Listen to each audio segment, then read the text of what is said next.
That's what's up. This successful rapper and entrepreneur has had multiple stage names throughout his career. Welcome to WatchMojo.com, and today we're taking a look at the life and career of Sean Diddy Combs. Sean John Combs was born November 4th, 1969, in Harlem, New York. While attending Howard University in Washington, D.C., Combs became an intern at Uptown Records in New York. Eventually dropping out of school after he was promoted to vice president of A&R at the label, Combs helped to develop and produce acts such as Jodeci and Mary J. Blige. After Combs was fired from Uptown, he created Bad Boy Entertainment in 1993. He gained early success with the release of the Notorious B.I.G's Ready to Die.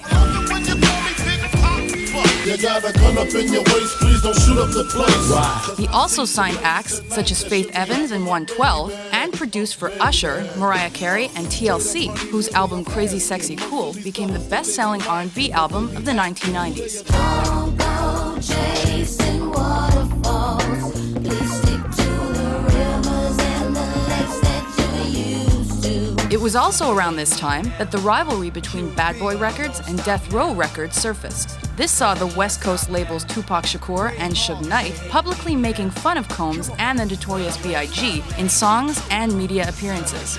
It was in 1997 that the Puff Daddy and the Family album No Way Out was released. This record spawned the singles Can't Nobody Hold Me Down and I'll Be Missing You, which was recorded in memory of the Notorious B.I.G. Every single day, every time I pray, I'll be missing you.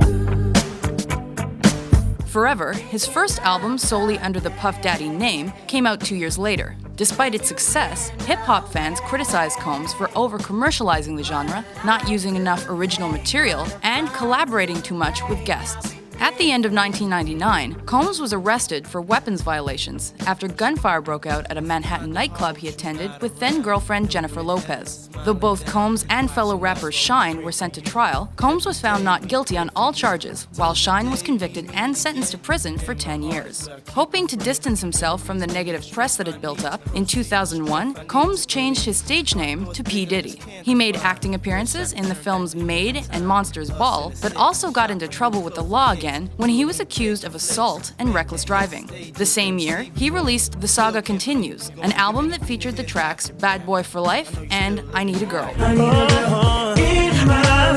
Combs then switched it up a bit and started working with pop artists such as Britney Spears and NSYNC. He also signed the girl group Dream to Bad Boy Records and took over the second run of the MTV series Making the Band in 2002. If I don't say your name, that means you are going home and hopefully you will continue pursuing your dream. 2005 was the year Combs announced yet another name change to simply Diddy.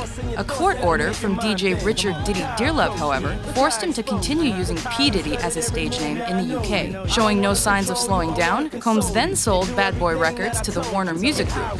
His fourth album, entitled Press Play, was then released in 2006. I'm the dream, I'm the one, I'm the reason you come. I'm a king, I'm a hung, I'm a beast. In the next few years, Combs continued to add to his acting and television credits. In 2008, he premiered his VH1 series I Want to Work for Diddy. He also reprised the role he had played on stage in A Raisin in the Sun, in its 2008 television adaptation. 2010 saw him star in the comedy film Get Him to the Greek. Where the hell you been? We went to see Cher. Cher? How was it? Amazing. He didn't forget about his musical career, though. It was during this time he left Warner Music and ultimately signed a deal with Interscope Records in 2009. With 2 clothing lines, a line of men's fragrances, a movie production company, and an upscale restaurant chain, it is without a doubt that Sean Diddy Combs has made a solid name for himself in both the worlds of music and business.